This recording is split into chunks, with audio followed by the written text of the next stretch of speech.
Good. Recording. All right, the Improvement and Service Committee will come to order. We do a roll call. Alder Eck. Where is that? I'm here. Alder Presley here. And Alder Dealey.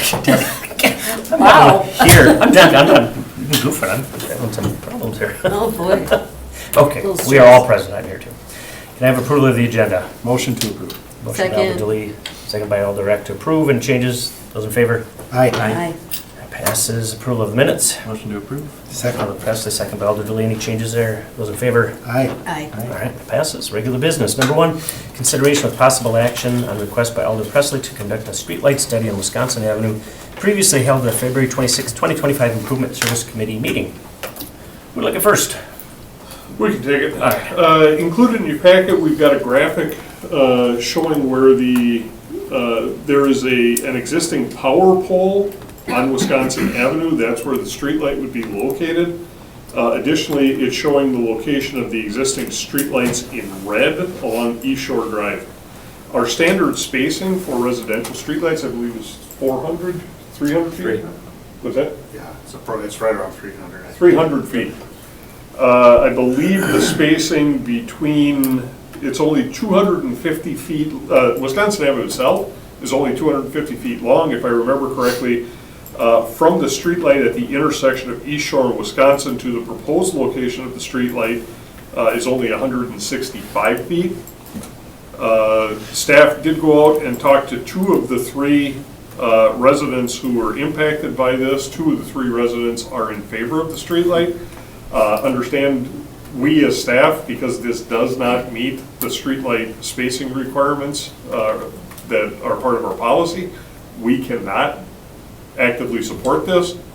So that's why we're bringing it to the committee for a committee's decision on it. But I just can't say yes to it because it doesn't meet our streetlight spacing. It would not be consistent across the city. So we need to hold a consistent line, and then it comes, you as a committee have the opportunity to make those deviations.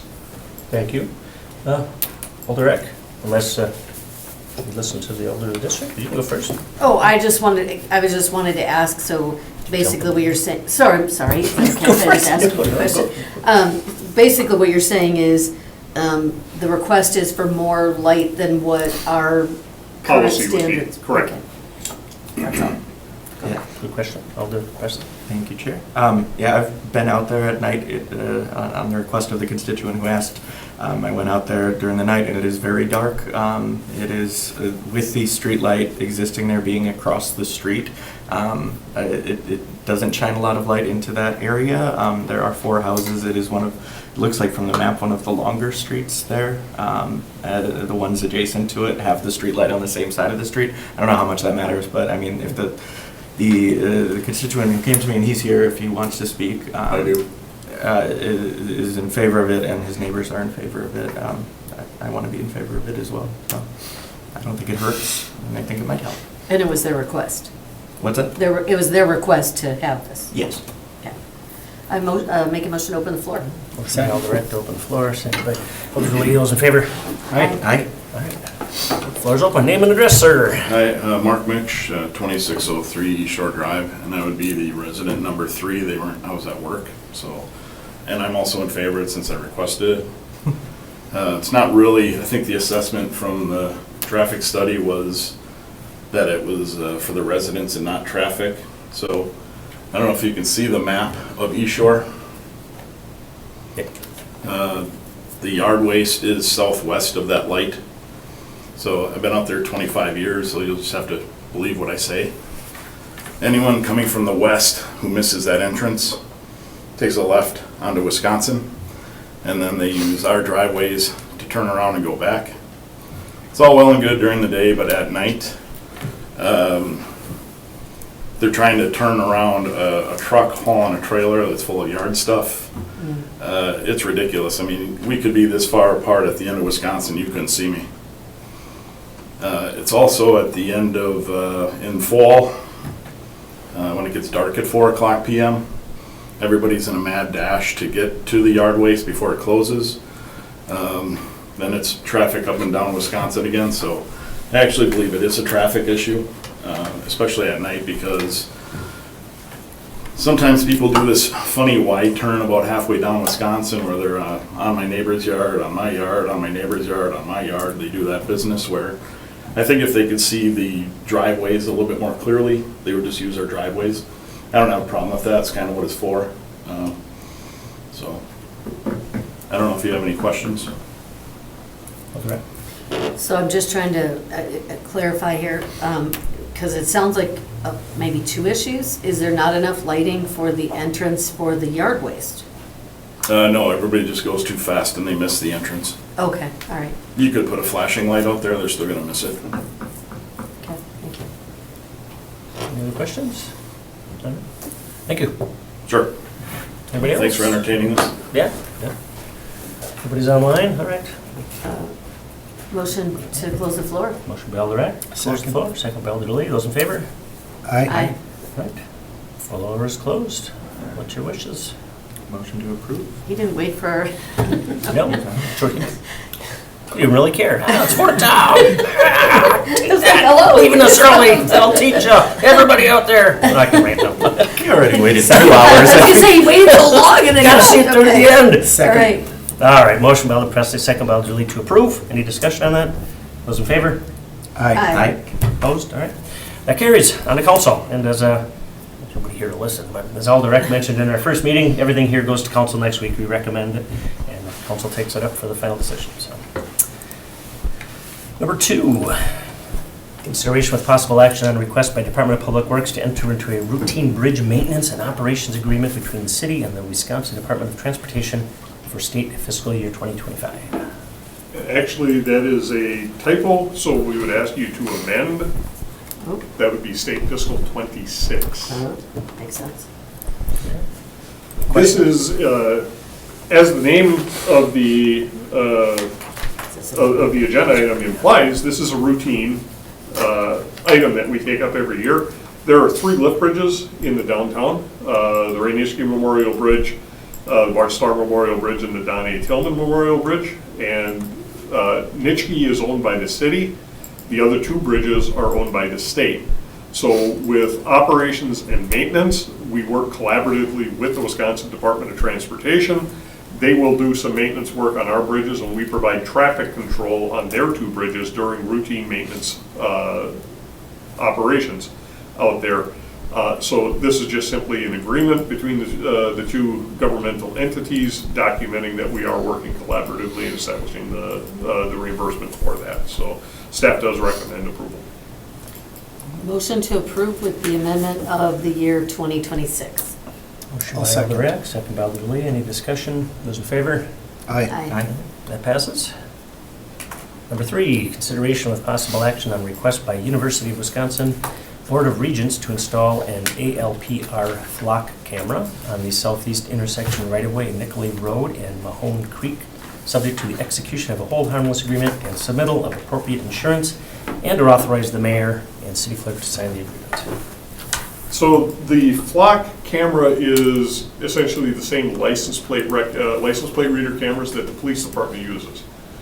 This one is being requested for the entrance to University of Wisconsin Green Bay. It will be owned and operated by UWGV, but they are sticking it in city right-of-way. So as a facility within the city right-of-way, they do require a revocable occupancy permit for that. So we're just simply here requesting that the approval of installation of that device subject to the execution of the ROP and hold harmless agreement, and staff does recommend approval of this item. There's some staff members out there who drive recklessly. Oh, I mean, present company excluded, of course, Joey. Any questions for staff? I have a question. Yeah, go ahead. Do you know why they want this out there? I mean, I don't see that on here, so unless I'm missing it. They didn't say. They didn't say? Okay.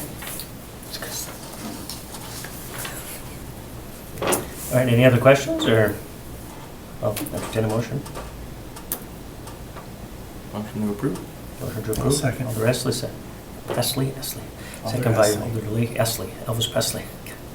It's like Eck and Presley together. Yeah. Presley. All right, those in favor? Aye. Opposed? That motion carries. Number 4, consideration with possible action on request by Turnkey Network Solutions, TKNS, to establish a utility easement along the former right-of-way of South Oakland Avenue through Seymour Park. We provided quite a bit of information with the request from TKNS. The most important piece of information that we provided you is actually the last page under this item, which is the parcel mapping. On the parcel mapping, you can see that there's a cul-de-sac on the south end of South Oakland Avenue, south of School Place.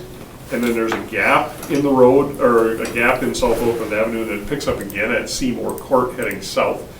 At one time, that was a through street, and that part of the street was vacated as part of the Seymour Park project.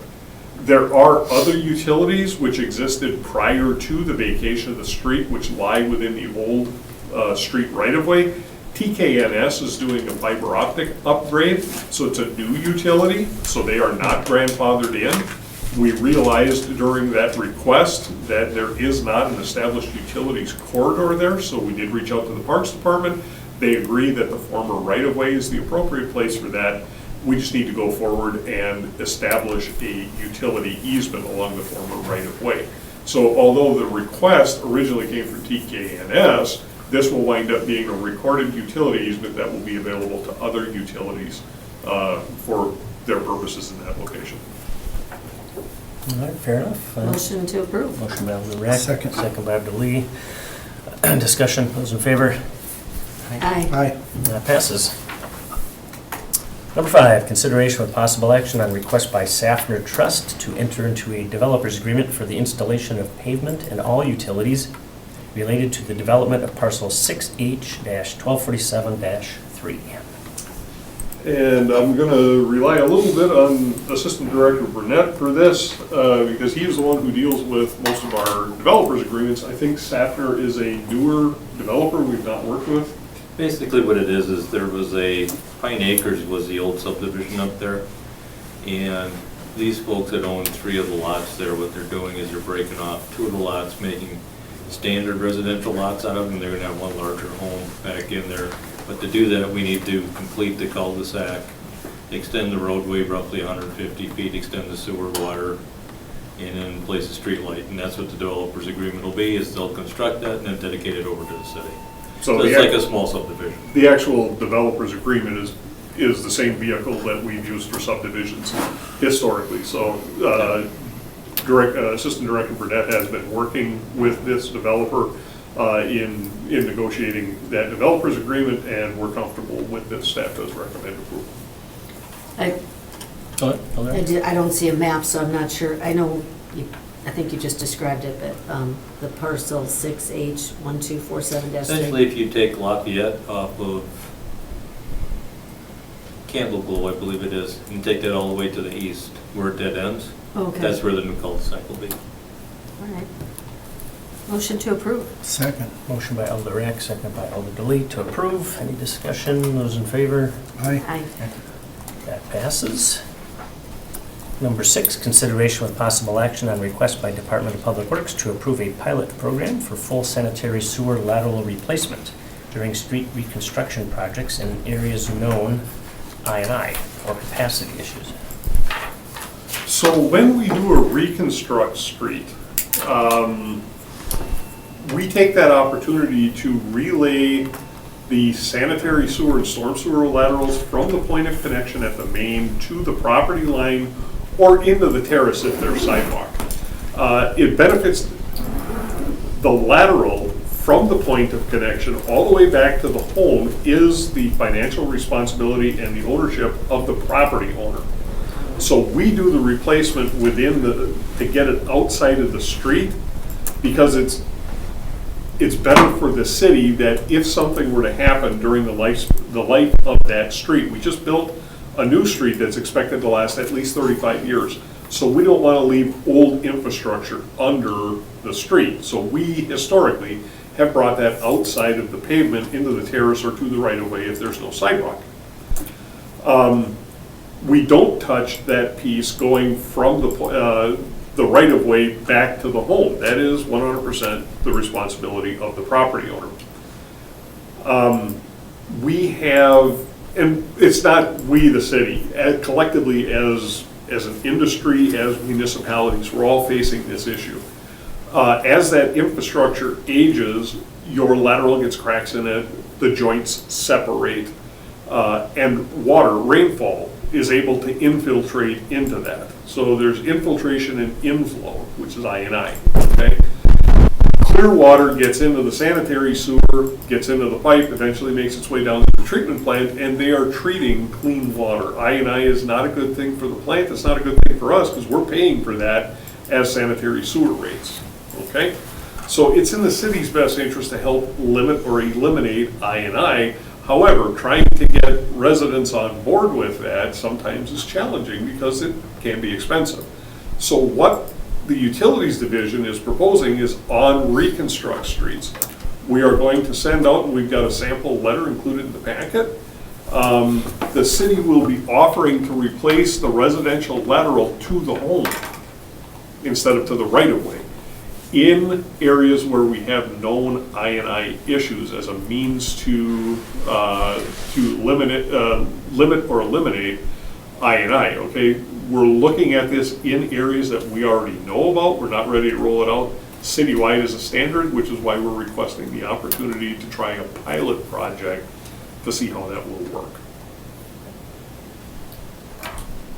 Ready to do? Really, that Colburn Park area. Sound like East Side issues. Any questions, motions? Motion to approve. Motion by Alder Delane, Second. second by Alder Eck. Those in favor? Aye. Aye. Aye. That passes. Number 7, consideration with possible action on request by Department of Public Works to purchase 22 Iteris video detection camera systems in the amount of $402,028 from Mobotrex and 54 traffic signal controllers, 26 controller cabinets, and 28 database conversion systems from the Traffic Control Corporation. From Traffic Control Corporation in the amount of $684,554 for the new controllers as part of the WISDOT Traffic Signal Controller Upgrade Project. Okay, we're gonna go into the Wayback Machine a little bit here. It was about a year or so ago that we came to you with a proposal for a grant that we were seeking from the Wisconsin Department of Transportation on our connecting highways. I think there were 58 intersections that were identified on the connecting highways that the controllers that run the traffic signals are aging, and DOT is moving to a newer generation of the controller. So the controller is essentially the programmable logic computer, if you will, that's inside of the cabinet at the intersection. So that controller takes the video feed, or if we've got loops in there, it takes the feed from the road indicating that a car is present and causes the signal to change, okay? So the controllers we're talking about are 2 generations old. They're at the end of their useful service life, and WISDOT is moving to a standardized controller. So that controller is the Cobalt controller.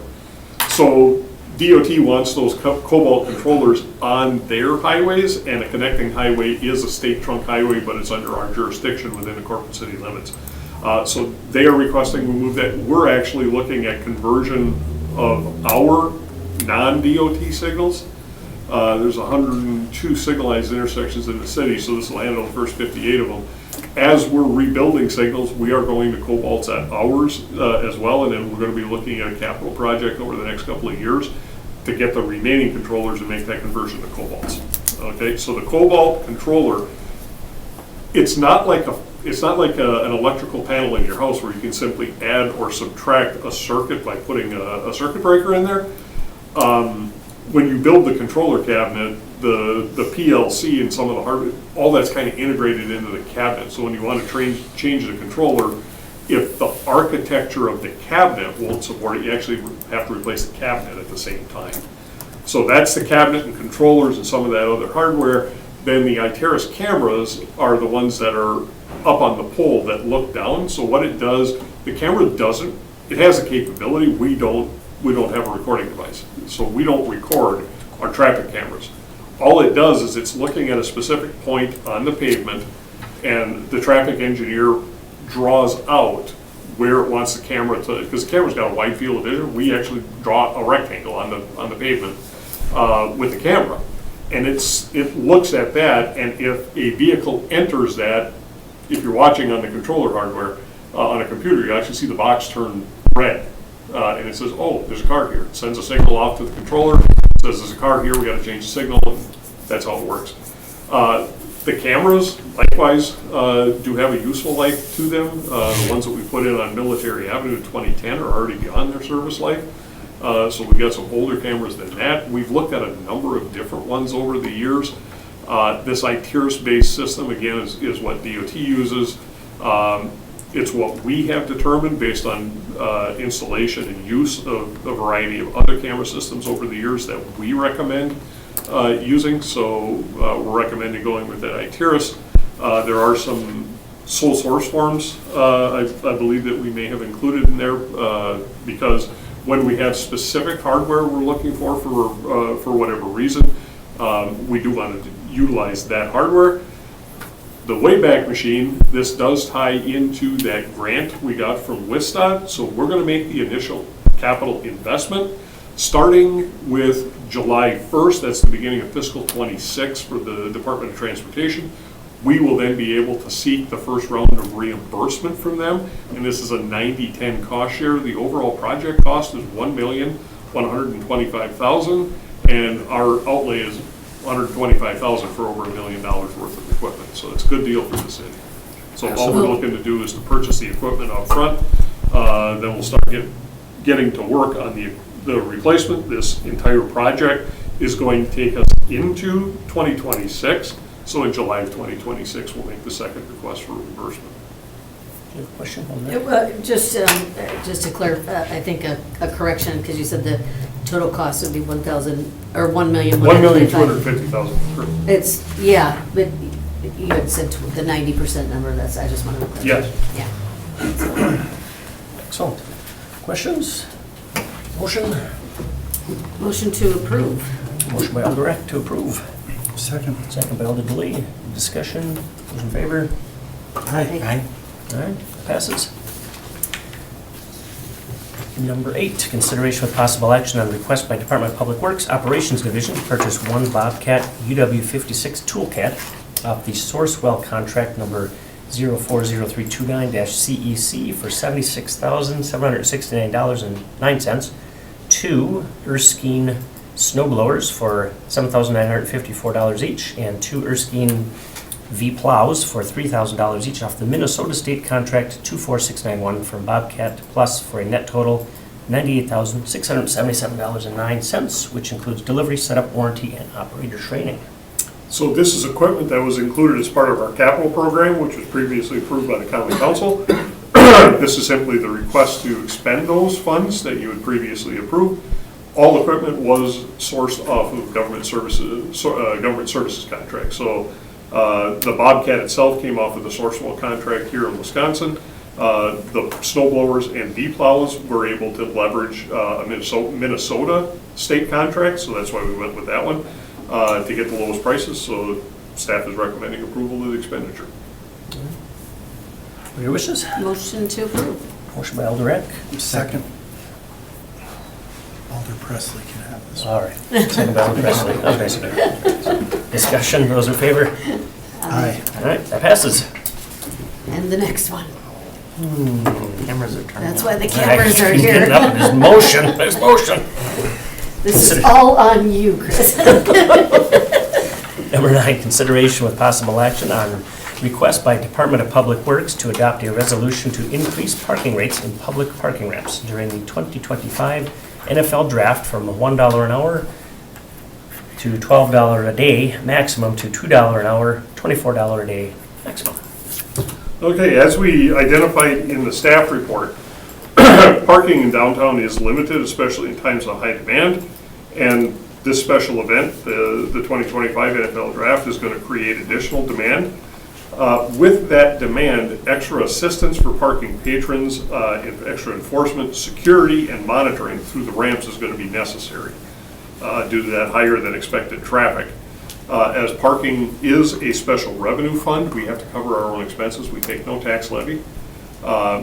So that's going to create additional expense on the parking division. So in order to help recover some of that expense, what we're looking for is just short-term to increase the ramp rates. That's going to require a resolution because all of our service fees are taken through common council action.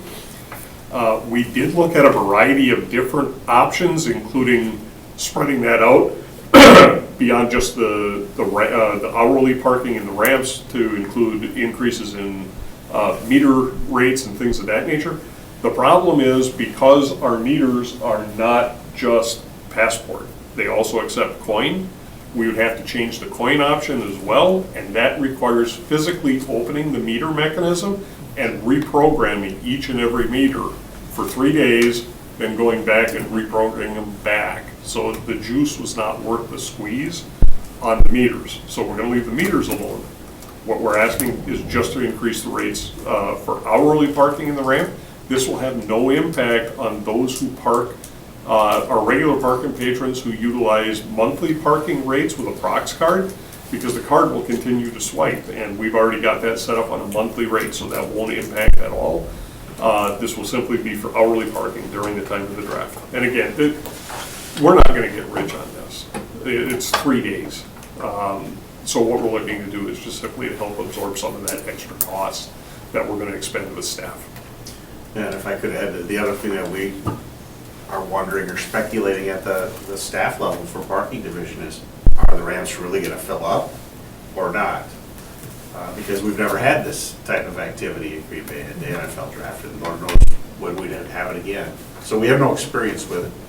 But there are activities downtown, so, and we don't charge for overnight parking, as you already remember, I'm sure. At certain time of the night, certain portions of the ramp, we can dim the lights, we can alternate which lights are on. So there's lighting costs as well, that Steve did mention. And at the end of the day, it sounds like a big deal, but we're talking about $2 an hour parking. If you go to any metropolitan area, Green Bay is still exceedingly inexpensive to park, so this really shouldn't be a financial burden on somebody. Go ahead. So I wanted to clarify, because I'm pretty sure I heard it somewhere that we do have free bus service, so if they park, then they can take the free bus out to the label fee, or to... I do not, I can't confirm that. I don't know the answer to that. That would be a question for transit. Okay, I thought I heard that But somewhere. physically, it's an option that's been discussed from day one, is that people could park downtown and shuttle out there, then they don't have to worry about parking out in the chaos. Yeah, I'm pretty sure I heard that. So, I mean, this, I guess you can park somewhere and then just take a bus in. It's like pretty minimal. It is a yes? Okay. Yeah, I it's, thought that's what the mayor said at our GBN meeting. Downtown to Titletown, we're calling it. Okay. There'll be pickup spots along Washington Street, up and down Broadway too, but it'll be a free 15-minute bus shuttle from downtown to Lambeau. So really, $2 an hour with a maximum of $24 is not bad. I just parked down in Milwaukee and paid that for one day. It was an event parking thing. Now, one thing, which my experience with that, I got in and then found out that it was an event fee with no, the signage said something different than when you got in. So I would hope that there would be some kind of signage update, at least temporary signage, so they don't think they're paying $1 an hour up to $12 for the day. I believe we already have signs up, but I will double check. Okay, because it's, you know, then it becomes a little frustration when you're in there and you find that out. I know ours, you can leave and, Yeah, our intention is not to snowball anyone or. yeah. Well, the one in Catch 'em off Milwaukee, guard. once you were in, you were paying, you couldn't get back out. It wasn't just an out, you know how you can kind of go in ours, and if you're not there more than 15 minutes, you don't get charged. So that would be a request, is just make sure everybody's well aware of what the rates are. I will do that. Thank you. Thanks, Alder. Any other comments?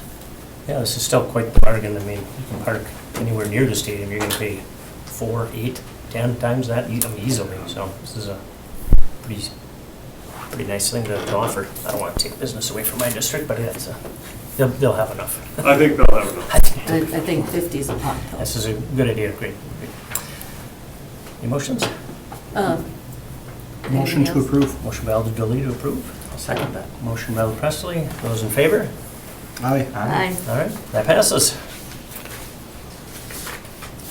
And we are on to number 10, consideration of possible action on request by Department of Public Works to review and approve the award of WSG 125 salt storage shed concrete repairs to Restoration Systems, Inc. in the amount of $78,940. This one's been going on a long time, hasn't it? Well, This this is salt- actually the west side salt shed. Oh, is it? Okay, I thought I was thinking of the other one. No, this is the west side shed. That one's going on. So there is some concrete repairs associated with the west side shed that need to be completed. Obviously, as salt, we don't want that salt leaking through the concrete and getting into the groundwater, is the short answer.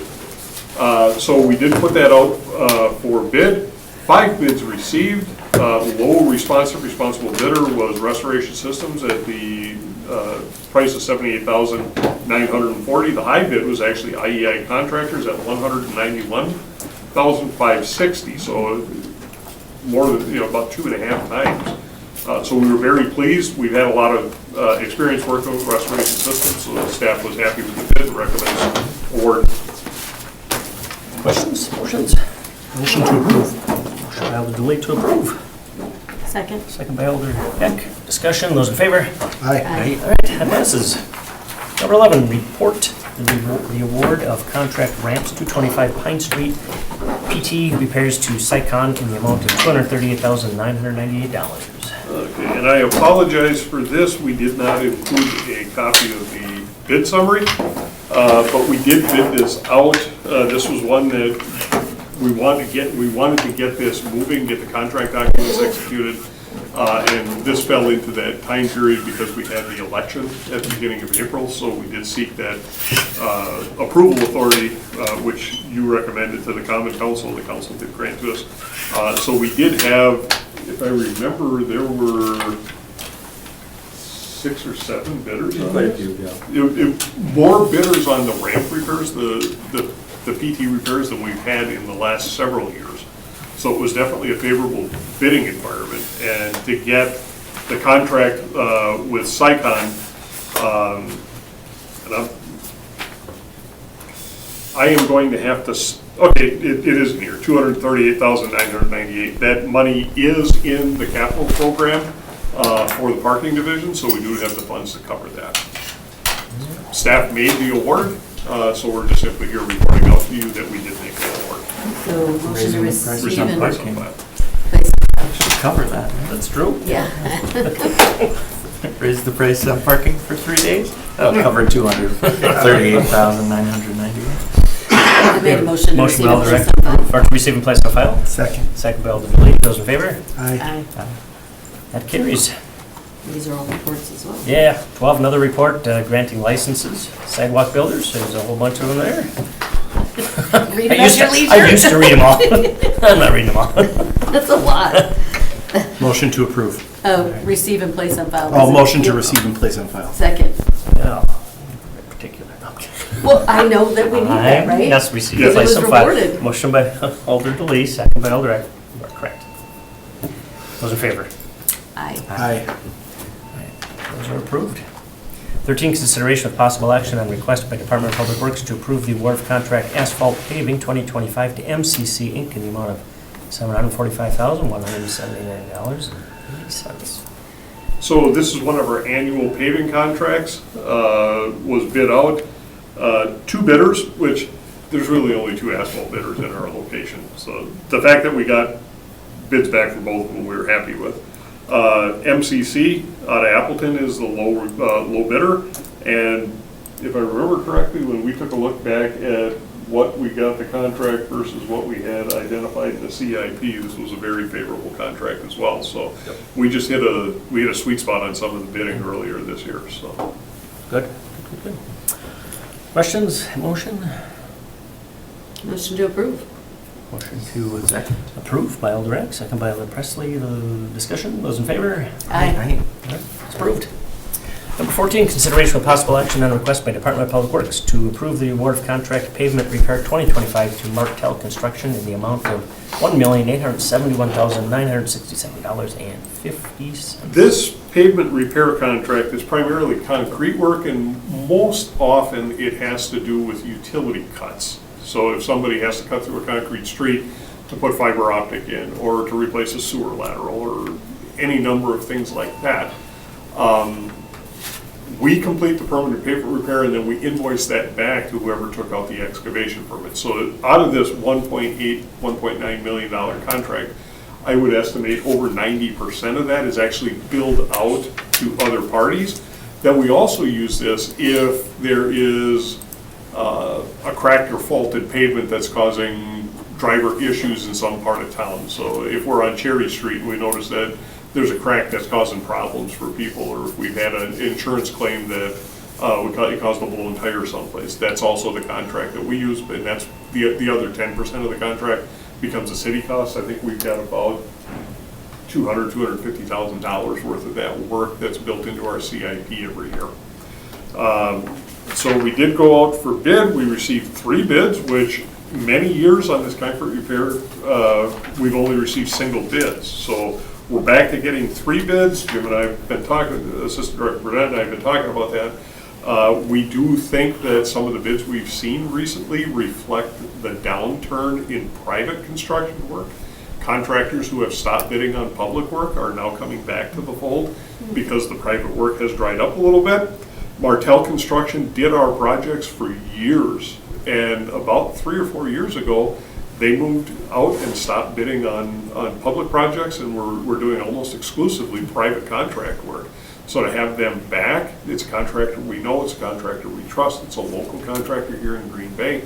They've done great work for us in the past, and we were pretty happy with the numbers that came in, so staff recommends award. Excellent. Motion to approve. Motion to approve by Alder Eck. Second. Second by Alder DeLee. Any discussion? Those in favor? Aye. Aye. Approved. Informational. Director's report. Very, very brief director's report tonight. I only have a couple of things for you. First one that I want to make you aware of is as we get into third fall, spring, and some of these weather patterns, we have started making that conversion from winter fleet operations to summer fleet operations. So most of the plows have come off. We still have a handful of wings left, and we'll get to the wings as time allows. But if we were to get any snow events at this point, it typically, we're in weather patterns where we're going to get melting within a week. We probably won't need the wings, so we want to get all that off, and we'll just hook plows back up. God help us if we need them. April 14th of 6 years ago. Oh, I my know, daughter's wedding. I know. So that was Sunday. a worst snowstorm in 100 years. I just, I'm not trying to jinx it, but. Kind of tied into that, next Monday, we will start spring yard waste collection. So we're going to go for a week, then we're going to suspend for a week. We will not be doing yard waste collection during the week of the draft. But we are starting with spring yard waste collection, which is one of the reasons we're making that conversion to the fleet as well.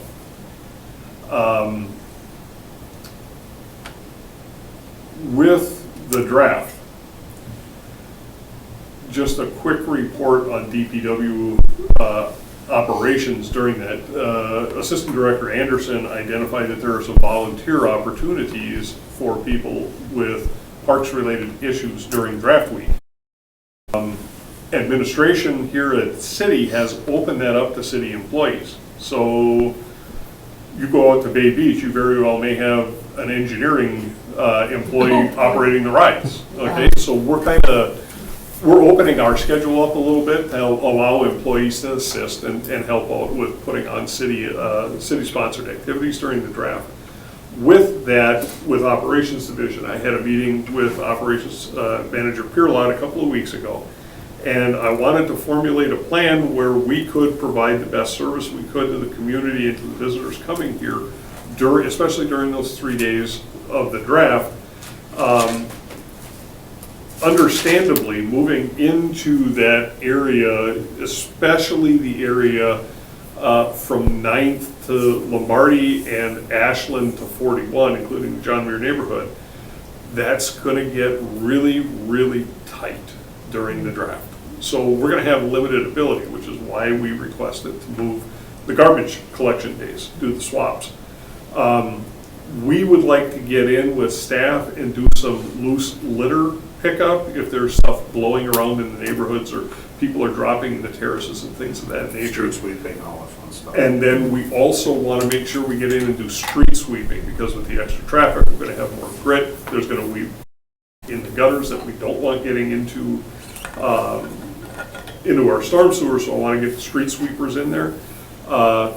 Operations Division has done a phenomenal job of taking a look at staffing, and we're going to be running about, rough numbers, we will have about 40% of our staff on during regular business hours, and we're flexing 60% of them to work overnight hours.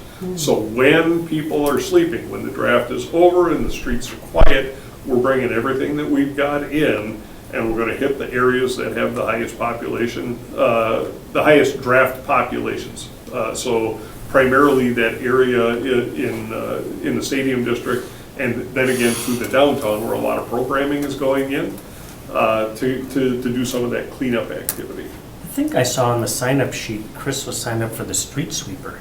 I He's like, I want to try it, it's like a big I want Zamboni. to drive that. I did have an email exchange earlier this week with Alder Weary. As a result of our need to get in and do that cleaning, we will not be granting requests for on-street parking during the draft. I want to make sure that we have that ability to get in and do the cleaning we need to do overnight, and cars parked on the street. In that zone? What's that? In that No, zone? the whole We have to go city. citywide because the. Yeah, we I saw that out. We can't do it just in one zone. If we could, that would be the thing to do.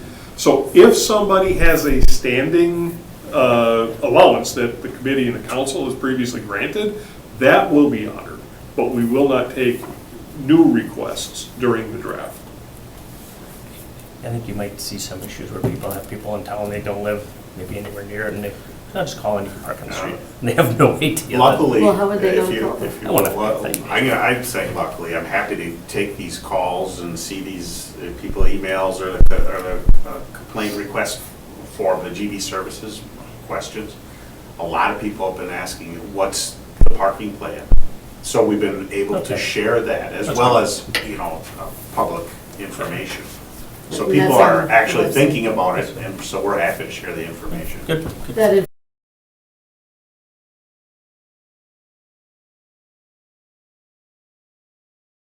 If they're looking for the number, it would be right with on the website, I would assume, yeah. Right. Yeah, so my district, your district is gonna be really, really Yeah, you'd be effective. hit hardest. And downtown. Downtown will be similarly impacted. I'm having a Anything meeting else? on Thursday with my neighborhood, if you wanna come and share that. Actually, it's for the whole district, Oh. about, right before the draft, it's next Thursday. Well, because you said, I'm sorry, I'm kind of. No, go for it. Because you mentioned that Let you go. actually are expecting Back people up. to allow people to park on their grass and things like that Yeah, in on my the- neighborhood, and we would never expect that, On the so. lawn, you That's a can, the citywide way thing. the ordinance reads is on event day, because it allows for Packer games or any event at the stadium that's expected to draw a crowd of 20,000 or more. So on event day, you are allowed to park if the event happens on Sunday, like a Packer game. Starting at midnight, Saturday into Sunday, until midnight, Sunday into Monday, you're allowed to park anywhere in that 24-hour period.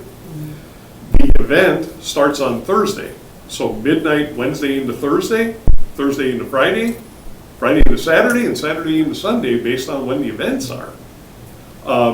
That lawn parking is allowed under that ordinance. So citywide? yeah, as long as they're on the, as long as they're in the yard and not on the street, that, it seems kind of odd that we would allow them to park in the grass but not on the street, but I mean, that's just how the ordinance is constructed. Yeah, well, I just did, I knew like the people in our request for neighborhood, we service lights normally may aren't be that on close to the spot stadium to that day. charge, but you're saying because of the difference in this event, they would be or they could possibly. They very well could, I'm yes. not going to, because I don't have enough room, but. What's the under over on how many requests for service you get on that? I don't even want to think about it. Staff has been attending a lot of meetings. I know Chris and I are part of the transportation management plan group, that includes partners from Ashwaubenon and Brown County, State Patrol, Wisconsin Department of Transportation, and then all of the NFL team as well. We have been meeting for 3 months, working on a traffic management plan, and we've got that TMP pretty well nailed down. Local organizing committee kind of threw a monkey wrench at us 2 weeks How was it the ago. last minute? We had to, there are charter buses coming in. Oh, the 200 and some buses. Well, and what are you guys gonna do with the buses? And we said, what do you mean, what are we gonna do with the buses? The buses are coming to your event. And they said, yeah, but they're not coming inside of our perimeter. You've gotta figure out what to do with the buses. So that's been the last 3 weeks. We've been in an absolute scramble trying to figure out how we're gonna accommodate those buses. So we just met again today, from noon to 2. But in addition to traffic management, we've also been involved in meetings collaborating with the NFL on garbage collection, sanitary sewer service provision, water, potable water provision, how we're gonna handle that inside of the event and outside of the event, and what happens especially at those margins where the fence comes up. Collaborating with the Military Avenue Business Group, who's holding that special event by Highland Crest Baptist Church on the Military Avenue access lane off of Lombardi. So there's been a lot of meetings. We've been tangentially pulled into some security meetings as well, but PD and Fire has largely been handling that. But I would say over the last month or so, I've been averaging about 10 hours a week just working on draft-related stuff. So we'll be happy when this event is over. But I think if there's a silver lining to it, committee and the council should rest assured knowing that staff has put a lot of time into this to make sure that we're properly portraying the city on a national stage, so. Well, and kudos to you, every time you talk to like the people who are from the NFL or they're interviewed on TV, they always, like even when they were here, they praise you guys for being so, helpful. Well, I think they were- the best ever. Yeah. The best ever. So we really appreciate it. Well, and that goes back to when you have, when folks come to Green Bay for a game. One of the things that we're known for is being Green Bay nice. You can be from an opposing team, and a Packer fan will invite you into their tailgate. Okay, they're gonna talk smack to you while you're there. Yeah. But they'll bring you in, they'll give you a beverage and a brat, and they'll bring you in as if you were part of that tailgate to start with, so. You're not in danger. And I will say, I'm proud to be part of the city's team that's been part of that effort, but I do want to make sure that I call out my partners at our neighboring jurisdictions. My interactions with my friends at the Village of Ashwaubenon, the folks at Brown County, the folks at WISDOT, the folks at Wisconsin State Patrol that I've been working with have been every bit as accommodating. Everyone has their eye on that end goal, and everybody wants to make sure that this comes off without a hitch and it's as safe as it can be. So there's been a collaborative effort. It's been a lot of fun to be a part of, but I'll be very happy when it's over. You look a little tired. Yeah. You're our long-term weather guy. You're always looking at the weather stuff. What's our weather going to be like? I'm not No? bothering, I don't want to know. All right, you're usually peeking at that It's stuff. scary. No, All right. this event, I'm going on blind faith that the Almighty wouldn't hate me that much. It's going to be nice weather. Are there any concerns for city sewer water, treatment plant, or No.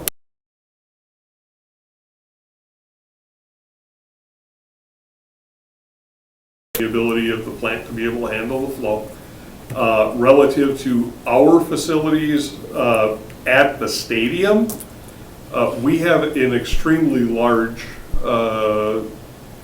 detention basin underneath the parking lot? under the parking lot immediately south of JTB, Johnson Tailgate Village. A couple of months ago, when this first started picking up steam, I had a conversation with the utility superintendent about that. Because what we're essentially expecting is 3 back-to-back-to-back game days at the stadium. Dave has assured me that, no, we have plenty of capacity in the surge tank because that tank is going to continue to discharge Sure. in the off hours. So when the draft closes at 11 p.m., we got until noon the following day to get some of that waste treated or out of there into the sewers and off to the plant, and that's when the plant needs that flow because people are sleeping, we're not getting the base flow during the day. So from a capacity standpoint, I'm comfortable, have been for a long time. We have a routine inspection, so it's a combination of camera inspection, we've got some other audio-based tools, I want to say. If you want to get down in the engineering, I'd love to talk about it because it's cool stuff for me, but it's things that we can use to evaluate the condition of the pipe from inside the pipe. And then if we find issues, we come behind with an aggressive cleaning program and/or a maintenance program to fix some of these issues. So we've got areas around the city that we go on a systematic basis and we just go through it. I think it takes about 3.5 years to cover the city.